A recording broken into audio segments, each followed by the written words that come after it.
สบายดียินดีต้อนรับเข้าสู่ช่องเฟรนซี่โอ้ยตัวคมมื้อนี้เขามาให้อย่างจอดมื้อนี้เขามาให้อย่างมื้อนี้เขาไปซื้อเครื่องเพื่อจะมาเซอร์ไพรส์วันเกิดให้แกโอ้ยเย้สมาชิกของพวกเราแม่แล้วกอลัมปีนี้อ้อยกับครบรอบ21ปีเนาะหรือ22กับ8ปีแล้วนะจนปี4แล้วกัน21ปีเขาซื้ออย่างก่อนนี้เขาก็ยังไม่ทันซื้ออย่างนอกจากอุปเป้าตัวนี้แต่ว่าถ้าว่าเขาจะไปรอซื้อเครื่องมาตกแต่งให้อ้อยแต่เขาได้ของเขาเองและสำหรับเค้กแมนแซนนี่จะเอามาแต่ตอนนี้เขาไปซื้อก่อนหาก็คิดออกเมื่อกี้นี่ว่ามีซูเปอร์มาร์เก็ตใหม่เปิดอยู่หลังหอแล้วเขาแล้วเขาจะไปเบิ่งว่ามันจะมีอย่างไรอยากให้ทุกคนไปติดตามกันไปเลยสวัสดีทุกคนตอนนี้เขามาอยู่ที่ซูเปอร์มาร์เก็ตโซกทวีแล้วเขากำลังจะเข้าไปว่าที่นี่เข้ามาแล้วเขากำลังจะไปเบิ่งว่าโอ้ยสุนัขมีอย่างแน่ตอนนี้เขาก็อยู่สูงเครื่องสำอางอันนี้ต้องการลิปสติกใหม่ดูจะได้อันนี้ลิปสติกอีกอย่างเลยคือเจนนี่สวีทซัมติงโอ้ยอาจจะบ่มเข้าไปเลยเขาจะมาโฆษณาให้แล้วเขาไม่ได้จ่ายไม่หนาวอ้อยอาจจะต้องการหน้าที่นุ่มสักนิดอ้อยมาเป็นสปอนเซอร์ให้มูนะอ้อยอยากได้อย่างผมล้างหน้าครีมซิ่งนี่กูจะใช้แต่เป็นสีส้มดีป่ะมันเป็นแอลกอฮอล์สีส้มกับสีฟ้านี่ว่ะสีส้มผมล้างหน้าอ๋ออันนี้เคยใช้อยู่กระดิ่งแต่เขาไม่ได้เห็นผมเป็นการทุกคนตอนนี้เขามาอยู่ในโซนที่คิดว่าอาจจะจำเป็นสำหรับอ้อยก็คือแข่งทานตอนนี้มันใกล้มันเข้าพรรษาแล้วแล้วก็มีบุญห้องเข้าประดับดินห้องเข้าซาลาอ้อยอาจจะอยากไปทำบุญน้ำพุอ้อยสายบุญคิดว่าอันนี้อาจจะจำเป็นมาเบิ่งราคาแล้วเนี่ยตัวใหญ่กับ93ต้องกระบุงเงินเขาไปข้าวไปตรงไว้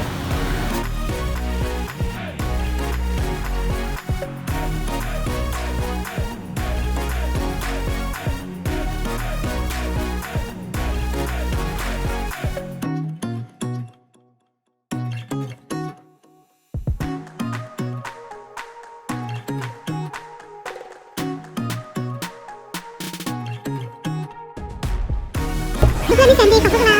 ไม่หามันม่วงก็อาจจะยังมีติดกระแสมาบัดนี้ทุกคนเขาก็เลยซื้อเครื่องเป็นทีเฮียมพอยแล้วบัดนี้เขาจะมาโฮให้ทุกคนเบิ่งว่าเขาซื้ออย่างเพื่อจะมาเซอร์ไพรส์อ้อยแน่อันทับอิทก็คือเขาบอกก่อนหน้านี้แล้วเขาซื้ออันนี้กันทุกไปก็มาเครื่องมันก็อยู่ในกระตานี่เด้อกระตานี่เขาก็ซื้อเด้อแต่ของเขาอันเขาคิดว่าเนื่องจากแบบว่าเปิดโซเคียนใหม่อย่างสินะเขาก็เลยอยากซื้อเครื่องเขียนเป็นพวกดิกโซกอกาต่างๆนานาอันนี้คืออันนี้นะโบได้ซื้อมาให้อ้อยคนเดียวย้อนว่าเขาก็อยากได้น้ำแล้ววันนี้อันเขาในกลุ่มเขาจะมี4คนแล้วเขาจะแบ่งคนละอันแบบไซส์บิ๊กอันเดียวคือกันสินะก็แบบในกลุ่มเฟรนซี่ของเขาโอเคต่อไปอันนี้ก็คือเขาซื้อมาเองแล้วอันนี้ก็คืออย่างลืมสำหรับอย่างลืมเนาะเขาเห็นว่าอ้อยนะเป็นคนมักสีพาสเทลแล้วเขาก็เลยเลือกอย่างลืมตัวนี้มาดีกันคือกันสีสันอ้อยคอลเลอร์ฟูลอันนี้รีวิวเองอันนี้แมนเขาจะปิ้นรูปให้อ้อยเขาก็ซื้อมาเฮ็ดเองอันนี้ก็มีสายน้ำคือฮูปนะเขาจะเฮ็ดฮูปน้อยๆสิละแล้วเขาจะสิวางแบบหัวเตียงอย่างนี้นะที่นี่ก็มีอันนี้เขาจะเฮ็ดแบบของขวัญแฮนด์เมดจากหมูเพราะว่าเขาเชื่อว่าเฮ็ดแบบแฮนด์เมดนี่นะแบบเขาจริงใจเฮ็ดให้เขาตั้งใจแบบคันเขาไปซื้อมาก็คือเขาไม่ได้เฮ็ดเองมันก็คือสิอันนั้นมันหักตอนนี้ทีมงานของเขาก็ตั้งใจเป็นทุกอย่างเต็มที่ขอบคุณมากเลยเนี่ยแล้วเขาก็ได้มาแล้วเย้อันนี้เป็นรูปอ้อยทั้งหมดที่เราคิดว่างามที่สุดแล้วดูต้องผ่านมรสุมไปหลายสมัยแต่เพื่อหมู่เขาก็สิตั้งใจเฮ็ดให้มันดีที่สุดเด้ออย่างน้อยไม่ดูจากคนโตแต่กะตั้งใจเฮ็ดพวกนี้แหละ ตัวนี้แมนสมัยปีสอง ปีสองหรือปีหนึ่ง ปีสองพอมีรุ่นน้องแล้วจือได้เป็นอันนี้เนาะอันนี้ไปทัศนะ อันนี้มันไปไหน อันนี้ไปหาเหล่า คนบ่ดี ตอนนี้อยู่ในขั้นตอนการจะตัดรูปเขาได้รูปมาเป็นสองเซตแบบนี้ อันนี้ก็จะเป็นส่วนใหญ่ก็เป็นเพื่อไปทัศนะจะเบิดอันนี้คือซียูครบเดอะแก๊งเข้ากับผู้ที่สองกับผู้ที่แสบเฟซบุ๊กลอนซี่อ๋อคือแบบบางที่กับจีว่ามีรูปเรานี้อยู่ มือตรงนี้มือตรงนี้เพราะว่ามันเบี้ยว อันนี้ว่าเป็นคนใจดีค่ะ อันนี้คือเนี่ยวะกอลัมอีกซีหนึ่งของอ้อยเองจะให้มาแล้วส่วนทำอีกคือแบบเฮดจังซี่เลยแล้วก็แบบขั้นแบบมันมีรูปนอนๆแบบนี้นะเฮดจังซี่แล้วก็มีกรอบนะก็คือจะเทไปอีกแบบหนึ่งก็จะงามเลยพอแล้วปีนี้เอาซ้ำนี่งามเด้อนะโสดมือโสดโปรโมทให้มูแน่โสดได้นี่ได้โสดแต่ผู้บ่าวหลาย เอามาส่วนที่สอง ทะเดม ตอนนี้สมาชิกของเขามาครบทั้ง3คนกันแล้วและของขวัญเขาก็พร้อมแล้วแล้ววันนี้เค้กก็พร้อมแล้วตอนนี้เขาจะไปที่ห้องอ้อยกันเลยว่ะเป็นเซอร์ไพรส์ได้บอกอันนี้ได้2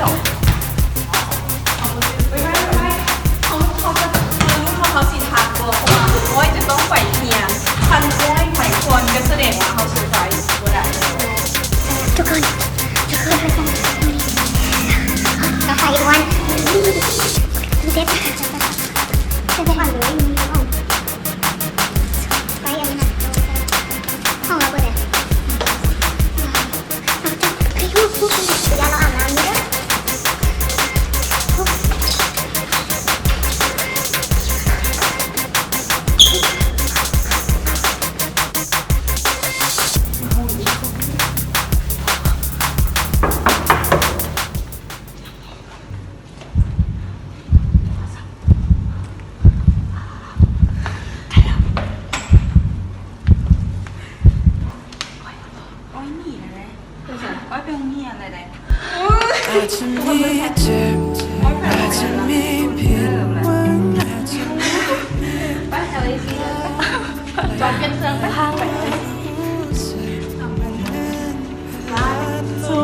เอาเวอร์ชันกันวะ มองแบบเสียงดู ก็เดี๋ยวจอแซนของอะไรอยู่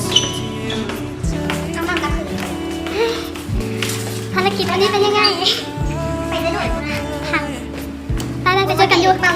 ไปสิ อ้อยห้องเฮียเข้า7 โมงเลยอ้อยไปแต่5 โมง ห่วย มึงมาถ่านเนาะ ถ่ายอยู่เอซีเดี๋ยวกำลังไปหา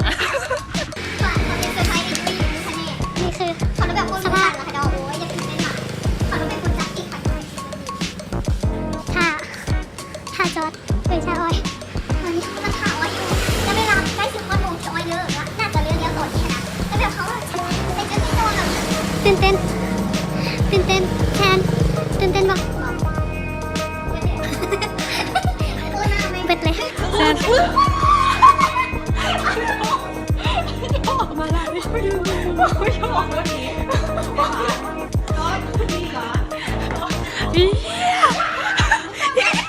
มึงมา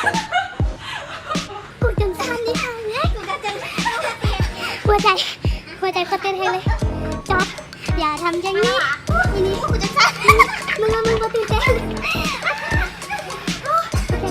กูจะท่ามึ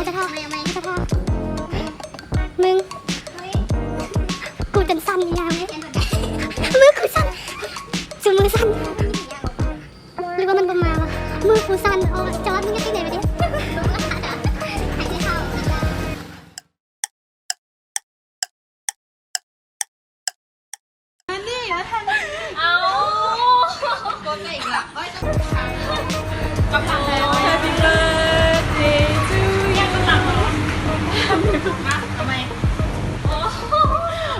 เป็นที่อย่างว่ามาตัวใหญ่วะ Happy birthday to you Happy birthday to you Happy birthday to you